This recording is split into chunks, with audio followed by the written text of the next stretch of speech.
Hello, once again, David Moore with Equity Advantage, 1031exchange.com, and I've got Karlin Conklin of IMG here. And I was going to say an old friend, but she's a friend I've known for a long time, not an old friend. There you go. Like that better, right?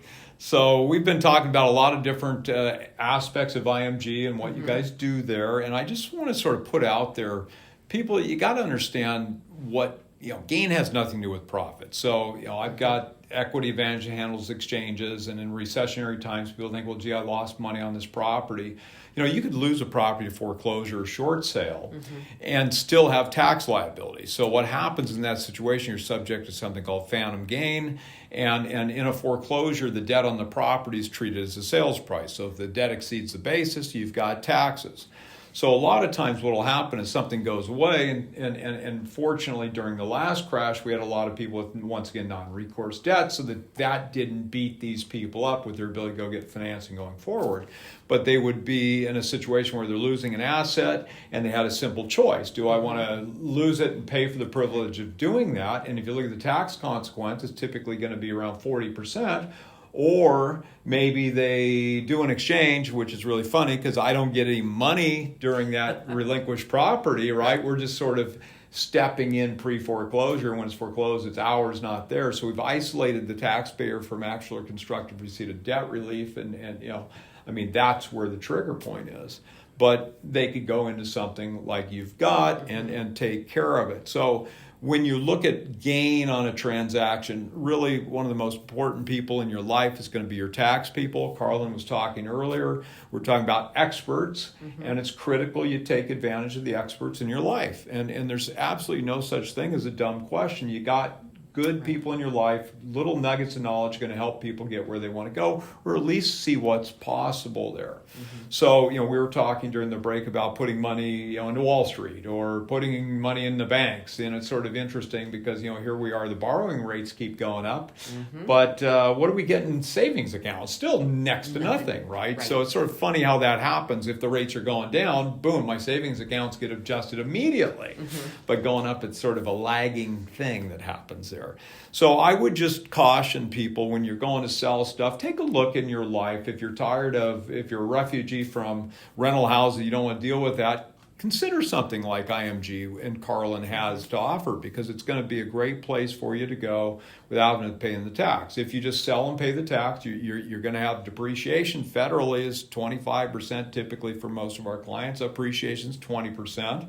State is going to be state dependent. And so you got to understand what the state's going to charge you. And then if you make enough, you're still subject to the 3.8% on top. So it's pretty easy to hit 40% on this stuff. Do you want to give up 40% of what you make? If you think, hey, I'm going to take the money, go put it in Wall Street, you're taking a 40% bath before you even get started. So how long does it take you to get back to where you were pre-sale? So when I look at these things, if you're on YouTube sometime, you can't fall asleep, pull up, we've got a video on end games. And that was one of the reasons, that video is one of the big reasons I wanted Karlin in here, because we talk about we talk about oil and gas. I've got people in there. We talk about DSTs. We talk about installment sales, structured sales. There's a bunch of different options there, but I still wholeheartedly, we're going to be talking about opportunity zones, OZs, and really not a big fan of them, huge, because for real estate to real estate, because we've got 1031, we can defer everything, and it's sort of like a Roth IRA. But if you're selling something else as a capital asset, or you've got a 1031 that's failing, maybe that's the place you go. If you don't find anything, that OZ can be a great opportunity. So the idea is there's things out there that you can do if you know the right people, and that was my main point. I wanted to get you in here to have you talk about, because I've got lots of clients that are very happy with your product, and so I just wanted you to be able to get in here and talk about what it is and how you do it, why you do it, how you got into it, and in these closing minutes. So sort of for the good of the order here, Karlin, the good of the real estate world. What do you want to leave people with? And then I'd like you to explain to them how best to get a hold of you if they've got questions and things Thank they'd you. like to talk to you about. Absolutely. What's funny is, a segment or two ago, when you talked about real estate being an alternative investment. Yeah. That just kills me, because I think it is the investment, at least for me. The disadvantage. It is the investment. The disadvantage of real estate ownership is that it's illiquid. So versus a lot of other things, you can turn around and sell your stock, or you can sell, if you've got, gold in the closet, you can sell your gold.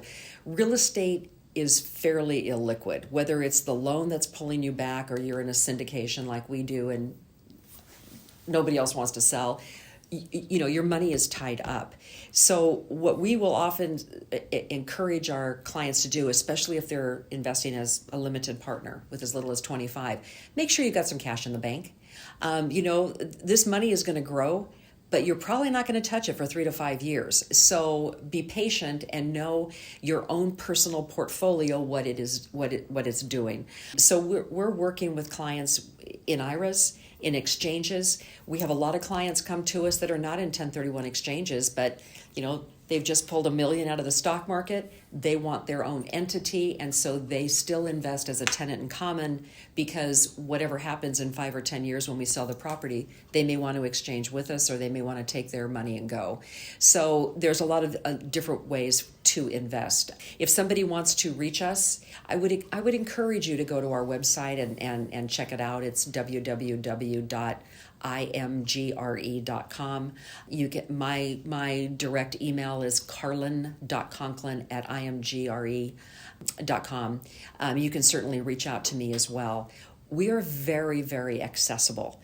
If I'm not available, Dave Mickelson, who's our Director of Investor Relations, he's amazing, and he also has an economics degree. So we can help shepherd you through, or at least ask questions so that you can find your own answers, and we'd love to hear from you. Great. Well, thank you so much for being you. our guest today. Okay. And happy holidays to you. And too. we will do this again in the not too distant future. Perfect. When we've got some rear view mirror to look at and sort of compare notes on the different economists we just had at our different events, and whether they were right, wrong, or partially right, or whatever. But absolutely. Anyway, Thank you. Thank you so much. And thanks for having me.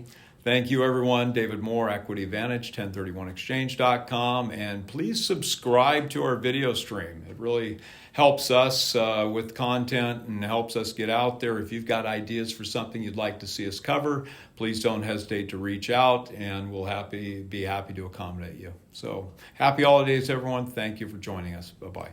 Thank you.